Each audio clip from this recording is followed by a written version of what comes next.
नमस्कार विद्यार्थी मित्रांनो, फ्रेश एज्युकेशन या आपल्या यूट्यूब चॅनलवर सर्वांचे स्वागत आहे. आजच्या व्हिडिओमध्ये आपण पोलीस भरती 2024 यासाठी विचारण्यात आलेले प्रश्न पाहणार आहोत. तर हे व्हिडिओ शेवटपर्यंत पहा आणि व्हिडिओ आवडल्यास व्हिडिओला लाईक आणि चॅनलला सबस्क्राईब नक्की करा. चला तर मग व्हिडिओला सुरुवात करू. प्रश्न क्रमांक पहिला, सयाजीराव गायकवाड यांच्या कार्यकाळात भारतावर कोणाची सत्ता होती? सयाजीराव गायकवाड यांच्या कार्यकाळात भारतावर कोणाची सत्ता होती? तर याचं उत्तर आहे मित्रांनो ए. इंग्रज. त्यानंतरचा प्रश्न आहे मित्रांनो, प्रश्न क्रमांक 2, सयाजीराव महाराज कोणत्या संस्थानाचे राजे होते? सयाजीराव महाराज खालीलपैकी कोणत्या संस्थानाचे राजे होते? तर याचं उत्तर आहे मित्रांनो ए. बडोदा संस्थानाचे. त्यानंतरचा प्रश्न आहे मित्रांनो, प्रश्न क्रमांक 3, गाथा सप्तसाईची रचना कोणत्या सातवाहन राजाने केली असे मानले जाते? गाथा सप्तसाईची रचना कोणत्या सातवाहन राजाने केली असे मानले जाते? तर याचं उत्तर आहे मित्रांनो डी. हाल. त्यानंतरचा प्रश्न आहे मित्रांनो, प्रश्न क्रमांक 4, भारतात खालीलपैकी कोणत्या ठिकाणी प्रवाळ खडक आढळत नाहीत? भारतात खालीलपैकी कोणत्या ठिकाणी प्रवाळ खडक आढळत नाहीत? तर याचं उत्तर आहे मित्रांनो डी. खंबातचे आखात. त्यानंतरचा प्रश्न आहे मित्रांनो, प्रश्न क्रमांक 5, महाराष्ट्रातील कोणत्या जिल्ह्यात लोणार सरोवर आहे? महाराष्ट्रातील खालीलपैकी कोणत्या जिल्ह्यात लोणार सरोवर आहे? तर याचं उत्तर आहे मित्रांनो बी. बुलढाणा जिल्ह्यात. त्यानंतरचा प्रश्न आहे मित्रांनो, प्रश्न क्रमांक 6, महाराष्ट्रात अश्विन महिन्याच्या पौर्णिमेला कोणता सण साजरा केला जातो? महाराष्ट्रात अश्विन महिन्याच्या पौर्णिमेला खालीलपैकी कोणता सण साजरा केला जातो? तर याचं उत्तर आहे मित्रांनो डी. कोजागिरी पौर्णिमा. त्यानंतरचा प्रश्न आहे मित्रांनो, प्रश्न क्रमांक 7, अंधारी वन्यजीव अभयारण्य खालीलपैकी कोणत्या वर्षी स्थापन झाले? अंधारी वन्यजीव अभयारण्य खालीलपैकी कोणत्या वर्षी स्थापन झाले? तर याचं उत्तर आहे मित्रांनो सी. 1986. त्यानंतरचा प्रश्न आहे मित्रांनो, प्रश्न क्रमांक 8, खालीलपैकी कोण लोकहितवादी या नावाने ओळखले जातात? खालीलपैकी कोण लोकहितवादी या नावाने ओळखले जातात? तर याचं उत्तर आहे मित्रांनो सी. गोपाळ हरी देशमुख. त्यानंतरचा प्रश्न आहे मित्रांनो, प्रश्न क्रमांक 9, खालीलपैकी कोणत्या शब्दाचा उल्लेख फक्त पुल्लिंगीच केला जातो? खालीलपैकी कोणत्या शब्दाचा उल्लेख फक्त पुल्लिंगीच केला जातो? तर याचं उत्तर आहे मित्रांनो ए. गरुड. त्यानंतरचा प्रश्न आहे मित्रांनो, प्रश्न क्रमांक 10, मेळघाट व्याघ्र प्रकल्पाची स्थापना कोणत्या वर्षी झाली? मेळघाट व्याघ्र प्रकल्पाची स्थापना खालीलपैकी कोणत्या वर्षी झाली? तर याचं उत्तर आहे मित्रांनो डी. 1974.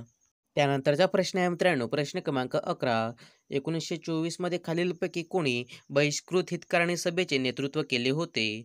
1924 मध्ये खालीलपैकी कोणी बहिष्कृत हितकारणी सभेचे नेतृत्व केले होते? तर याचं उत्तर आहे मित्रांनो बी. डॉक्टर भीमराव आंबेडकर. त्यानंतरचा प्रश्न आहे मित्रांनो, प्रश्न क्रमांक 12, महाराष्ट्रात शाश्वत विकास केंद्र कोणत्या ठिकाणी आहे? महाराष्ट्रात शाश्वत विकास केंद्र खालीलपैकी कोणत्या ठिकाणी आहे? तर याचं उत्तर आहे मित्रांनो बी. नागपूर या ठिकाणी. त्यानंतरचा प्रश्न आहे मित्रांनो, प्रश्न क्रमांक 13, महाराष्ट्राच्या आग्नेय सीमेलगत कोणते राज्य आहे? महाराष्ट्राच्या आग्नेय सीमेलगत खालीलपैकी कोणते राज्य आहे? तर याचं उत्तर आहे मित्रांनो बी. तेलंगणा. त्यानंतरचा प्रश्न आहे मित्रांनो, प्रश्न क्रमांक 14, डिसेंबर 2022 मध्ये कोणते राज्य दिव्यांगांसाठी स्वतंत्र विभाग स्थापन करणारे देशातील पहिले राज्य बनले?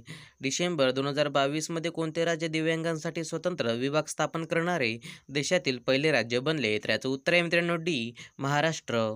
त्यानंतरचा प्रश्न आहे मित्रांनो, प्रश्न क्रमांक 15, महाराष्ट्रातील खालीलपैकी कोणत्या ठिकाणी मॅग्नीज धातूचे सर्वाधिक साठे आहेत? महाराष्ट्रातील खालीलपैकी कोणत्या ठिकाणी मॅग्नीज धातूचे सर्वाधिक साठे आहेत? तर याचं उत्तर आहे मित्रांनो बी. नागपूर. त्यानंतरचा प्रश्न आहे मित्रांनो, प्रश्न क्रमांक 16, वाकाटक घराण्याचा शासक म्हणून विंध्य शक्तीचा उत्तराधिकारी कोण होता? वाकाटक घराण्याचा शासक म्हणून विंध्य शक्तीचा उत्तराधिकारी कोण होता? तर याचं उत्तर आहे मित्रांनो बी. पहिला प्रवरसेन. त्यानंतरचा प्रश्न आहे मित्रांनो, प्रश्न क्रमांक 17, महाराष्ट्र राज्यात गोदावरी नदीचे एकूण पाणलोट क्षेत्र जवळपास किती टक्के आहे? महाराष्ट्र राज्यात गोदावरी नदीचे एकूण पाणलोट क्षेत्र जवळपास किती टक्के आहे? तर याचं उत्तर आहे मित्रांनो बी. 49%. त्यानंतरचा प्रश्न आहे मित्रांनो, प्रश्न क्रमांक 18, 2011च्या जनगणनेनुसार महाराष्ट्रातील कोणत्या जिल्ह्यात सर्वाधिक आदिवासी लोकसंख्या आहे? 2011च्या जनगणनेनुसार महाराष्ट्रातील कोणत्या जिल्ह्यात सर्वाधिक आदिवासी लोकसंख्या आहे? तर याचं उत्तर आहे मित्रांनो ए. नंदुरबार. त्यानंतरचा प्रश्न आहे मित्रांनो, प्रश्न क्रमांक 19, भारतीय राष्ट्रीय काँग्रेसच्या पहिल्या अधिवेशनात सर्वाधिक प्रतिनिधी कुठून होते? भारतीय राष्ट्रीय काँग्रेसच्या पहिल्या अधिवेशनात सर्वाधिक प्रतिनिधी कुठून होते? तर याचं उत्तर आहे मित्रांनो ए. बॉम्बे. त्यानंतरचा प्रश्न आहे मित्रांनो, प्रश्न क्रमांक 20. खालीलपैकी कोणी 1867 मध्ये मुंबईत प्रार्थना समाजाची स्थापना केली? खालीलपैकी कोणी 1867 मध्ये मुंबईत प्रार्थना समाजाची स्थापना केली? तर याचं उत्तर आहे मित्रांनो ए. आत्माराम पांडुरंग. त्यानंतरचा प्रश्न आहे मित्रांनो, प्रश्न क्रमांक 21. सातवाहन राजवटीच्या काळात पुढीलपैकी कोणत्या लेणी खोदल्या गेल्या? सातवाहन राजवटीच्या काळात पुढीलपैकी कोणत्या लेणी खोदल्या गेल्या? तर याचं उत्तर आहे मित्रांनो ए. कारले. त्यानंतरचा प्रश्न आहे मित्रांनो, प्रश्न क्रमांक 22. 2021 मध्ये महाराष्ट्र राज्यात किती राष्ट्रीय उद्याने होती? 2021 मध्ये महाराष्ट्र राज्यात किती राष्ट्रीय उद्याने होती? तर याचं उत्तर आहे मित्रांनो ए. 6. त्यानंतरचा प्रश्न आहे मित्रांनो, प्रश्न क्रमांक 23. महाराष्ट्रातील कोणत्या प्रशासकीय विभागात नैऋत्य मान्सूनचा पहिला पाऊस पडतो? महाराष्ट्रातील कोणत्या प्रशासकीय विभागात नैऋत्य मान्सूनचा पहिला पाऊस पडतो? तर याचं उत्तर आहे मित्रांनो डी. कोकण. त्यानंतरचा प्रश्न आहे मित्रांनो, प्रश्न क्रमांक 24. पंडिता रमाबाईंनी कोणत्या वर्षी उच्चवर्णीय विद्वांना मदत करण्यासाठी शारदा सदनाची स्थापना केली? पंडिता रमाबाईंनी कोणत्या वर्षी उच्चवर्णीय विद्वांना मदत करण्यासाठी शारदा सदनाची स्थापना केली? तर याचं उत्तर आहे मित्रांनो डी. 1889. त्यानंतरचा प्रश्न आहे मित्रांनो, प्रश्न क्रमांक 25. कोणत्या वर्षी ताडोबा अंधारी व्याघ्र प्रकल्प ह्या वन्यजीव अभयारण्याची स्थापना झाली? कोणत्या वर्षी ताडोबा अंधारी व्याघ्र प्रकल्प ह्या वन्यजीव अभयारण्याची स्थापना झाली? तर याचं उत्तर आहे मित्रांनो बी. 1955. त्यानंतरचा प्रश्न आहे मित्रांनो, प्रश्न क्रमांक 26. महाराष्ट्राच्या चंद्रपूर जिल्ह्यात खालीलपैकी कोणते वन्यजीव अभयारण्य आहे? तर याचं उत्तर आहे मित्रांनो डी. भामरागड. त्यानंतरचा प्रश्न आहे मित्रांनो, प्रश्न क्रमांक 27. 2011च्या जनगणनेनुसार महाराष्ट्राचा पुरुष साक्षरता दर काय आहे? तर याचं उत्तर आहे मित्रांनो बी. 88.38%. त्यानंतरचा प्रश्न आहे मित्रांनो, प्रश्न क्रमांक 28. सार्वजनिक काका म्हणून ओळखल्या जाणाऱ्या पुणे सार्वजनिक सभेच्या पुढाऱ्याचे नाव काय होते? तर याचं उत्तर आहे मित्रांनो ए. रंगय्या नायडू. त्यानंतरचा प्रश्न आहे मित्रांनो, प्रश्न क्रमांक 29. आधुनिक महाराष्ट्र राज्याच्या कोणत्या दिशेला कर्नाटक राज्याची सीमा आहे? तर याचं उत्तर आहे मित्रांनो ए. उत्तर. त्यानंतरचा प्रश्न आहे मित्रांनो, प्रश्न क्रमांक 30. मे 2022 मध्ये देशातील पहिले बायोगॅसवर चालणारे चार्जिंग स्टेशन कुठे सुरू झाले? तर याचं उत्तर आहे मित्रांनो ए. हैदराबाद या ठिकाणी. त्यानंतरचा प्रश्न आहे मित्रांनो, प्रश्न क्रमांक 31. लोकमान्य टिळकांनी केसरीमध्ये कोणत्या विषयावर संपादकीय लिहून महाराष्ट्रात पैसा फंड सुरू केला? तर याचं उत्तर आहे मित्रांनो डी. राष्ट्रीय शिक्षण. त्यानंतरचा प्रश्न आहे मित्रांनो, प्रश्न क्रमांक 32. 1905 मध्ये हिंदू विद्यापीठाची स्थापना करण्याची संकल्पना कोणी मांडली? तर याचं उत्तर आहे मित्रांनो डी. पंडित मदन मोहन मालवीय यांनी. त्यानंतरचा प्रश्न आहे मित्रांनो, प्रश्न क्रमांक 33. कोणत्या सम्राटाकडून यादवांचा पराभव झाला?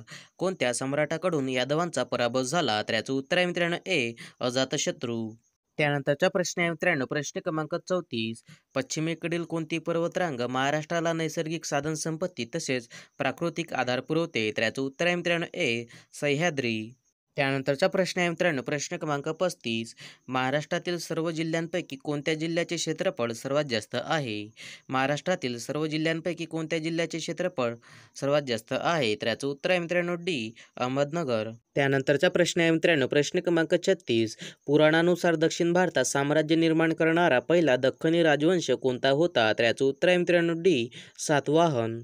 त्यानंतरचा प्रश्न आहे मित्रांनो, प्रश्न क्रमांक 37. महाराष्ट्रात पश्चिम घाटाचे स्थानिक नाव काय आहे? महाराष्ट्रात पश्चिम घाटाचे स्थानिक नाव काय आहे? तर याचं उत्तर आहे मित्रांनो ए. सह्याद्री. त्यानंतरचा प्रश्न आहे मित्रांनो, प्रश्न क्रमांक 38. खालीलपैकी कोणते भारतीय स्वातंत्र्य सैनिक नाशिकचे होते? खालीलपैकी कोणते भारतीय स्वातंत्र्य सैनिक नाशिकचे होते? तर याचं उत्तर आहे मित्रांनो डी. अनंत लक्ष्मण कान्हेरे. त्यानंतरचा प्रश्न आहे मित्रांनो, प्रश्न क्रमांक 39. 2011च्या जनगणनेनुसार महाराष्ट्राच्या कोणत्या जिल्ह्याची लोकसंख्या सर्वात कमी आहे? 2011च्या जनगणनेनुसार महाराष्ट्राच्या कोणत्या जिल्ह्याची लोकसंख्या सर्वात कमी आहे? तर याचं उत्तर आहे मित्रांनो बी. सिंधुदुर्ग. त्यानंतरचा प्रश्न आहे मित्रांनो, प्रश्न क्रमांक 40. महाराष्ट्रात वारली उठाव कोणत्या वर्षी झाला? महाराष्ट्रात वारली उठाव खालीलपैकी कोणत्या वर्षी झाला? तर याचं उत्तर आहे मित्रांनो डी. 1940. त्यानंतरचा प्रश्न आहे मित्रांनो, प्रश्न क्रमांक 41. इंग्रजांच्या विरोधात महाराष्ट्रातील जनतेचा पहिला संघटित उठाव कधी झाला? इंग्रजांच्या विरोधात महाराष्ट्रातील जनतेचा पहिला संघटित उठाव कधी झाला? तर याचं उत्तर आहे मित्रांनो सी. 1879. त्यानंतरचा प्रश्न आहे मित्रांनो, प्रश्न क्रमांक 42. भारतातील 25वा व्याघ्र प्रकल्प महाराष्ट्रातील कोणत्या जिल्ह्यात आहे? भारतातील 25वा व्याघ्र प्रकल्प महाराष्ट्रातील कोणत्या जिल्ह्यात आहे? तर याचं उत्तर आहे मित्रांनो ए, नागपूर. त्यानंतरचा प्रश्न आहे मित्रांनो, प्रश्न क्रमांक 43. 1894 मध्ये चापेकर बंधूंनी कोणत्या सभेची स्थापना केली? 1894 मध्ये चापेकर बंधूंनी खालीलपैकी कोणत्या सभेची स्थापना केली? तर याचं उत्तर आहे मित्रांनो बी, हिंदू धर्म संरक्षणी सभा. त्यानंतरचा प्रश्न आहे मित्रांनो, प्रश्न क्रमांक 44. महाराष्ट्राची सीमा भारतातील एकूण किती राज्यांना लागून आहे? महाराष्ट्राची सीमा भारतातील एकूण किती राज्यांना लागून आहे? तर याचं उत्तर आहे मित्रांनो ए, 6 राज्यांना. त्यानंतरचा प्रश्न आहे मित्रांनो, प्रश्न क्रमांक 45. खालीलपैकी कोणती यादव राजघराण्याची राजधानी होती? खालीलपैकी कोणती यादव राजघराण्याची राजधानी होती? तर याचं उत्तर आहे मित्रांनो डी, देवगिरी. त्यानंतरचा प्रश्न आहे मित्रांनो, प्रश्न क्रमांक 46. महाराष्ट्राच्या पुणे प्रशासकीय विभागात किती जिल्हे आहेत? महाराष्ट्राच्या पुणे प्रशासकीय विभागात किती जिल्हे आहेत? तर याचं उत्तर आहे मित्रांनो बी, 5 जिल्हे. त्यानंतरचा प्रश्न आहे मित्रांनो, प्रश्न क्रमांक 47. महात्मा ज्योतिबा फुले यांनी सत्यशोधक समाजाची स्थापना केव्हा केली? महात्मा ज्योतिबा फुले यांनी सत्यशोधक समाजाची स्थापना केव्हा केली? तर याचं उत्तर आहे मित्रांनो सी, 24 सप्टेंबर 1873. त्यानंतरचा प्रश्न आहे मित्रांनो, प्रश्न क्रमांक 48. पुढीलपैकी कोणती नदी महाराष्ट्रातून वाहत नाही?